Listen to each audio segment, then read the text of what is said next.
Assalamualaikum warahmatullahi wabarakatuh. Perkenalkan, nama saya Anto Salafiah Ansori dari kelas NR3. Di sini saya akan sedikit memaparkan mengenai teori hierarki belajar dari Robert M. Gagne. Robert M. Gagne adalah seorang ahli psikologi pendidikan yang mengembangkan pendekatan perilaku yang elektik. Teori ini ditemukan oleh Gagne yang didasarkan atas hasil riset tentang faktor-faktor yang kompleks pada proses belajar manusia. Penelitiannya dimaksudkan untuk menemukan teori pembelajaran yang efektif. Analisanya dimulai dari identifikasi konsep hierarki belajar, yaitu urutan-urutan kemampuan yang harus dikuasai oleh pembelajar atau peserta didik agar dapat mempelajari hal-hal yang lebih sulit atau lebih kompleks. Robert M. Gagne membedakan 8 tipe belajar, yakni signal learning atau belajar isyarat, stimulus response learning, belajar stimulus respon, chaining atau rantai atau rangkaian, verbal association atau asosiasi verbal, discrimination learning atau belajar diskriminasi, concept learning atau belajar konsep, rule learning atau belajar aturan.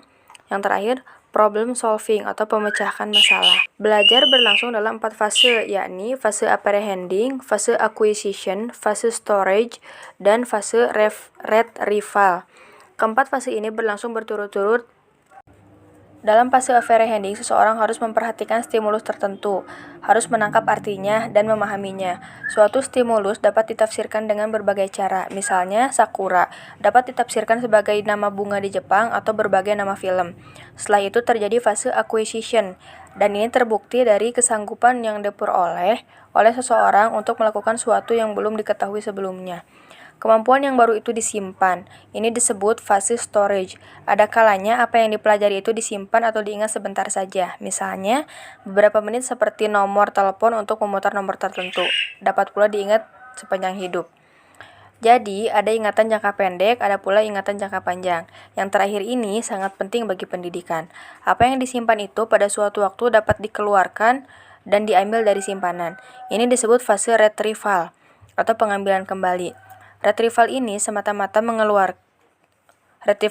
tidak semata-mata mengeluarkan kembali apa yang disimpan, akan tetapi menggunakannya dalam situasi tertentu atau untuk memecahkan suatu masalah. Ada kemungkinan bahwa apa yang disimpan itu dikeluarkan dalam bentuk yang lain daripada sewaktu disimpan. Gejala ini termasuk transfer apa yang dipelajari itu. Keempat fase ini sukar dipisahkan dengan tegas. Kedua fase pertama dapat berlangsung dalam beberapa detik. Keduanya dapat dipandang sebagai perbuatan belajar, sedangkan fase 3 dan 4 dipandang sebagai mengingat. Belajar hanya terjadi bila ada suatu yang diingat dari apa yang dipelajari itu. Hierarki dalam belajar.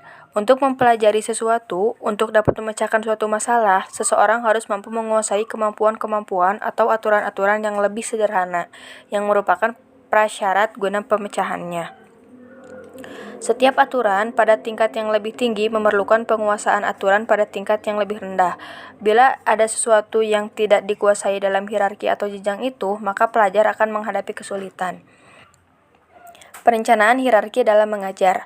Adanya jenjang dalam mempelajari sesuatu mengharuskan guru untuk merencanakan langkah-langkah yang menuju ke arah penguasaan bahan pelajaran.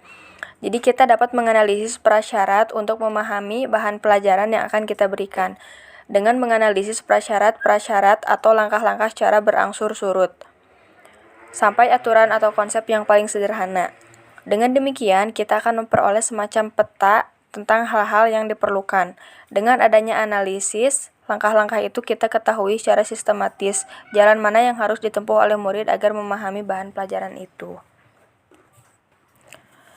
Sekian yang bisa saya sampaikan. Assalamualaikum warahmatullahi wabarakatuh.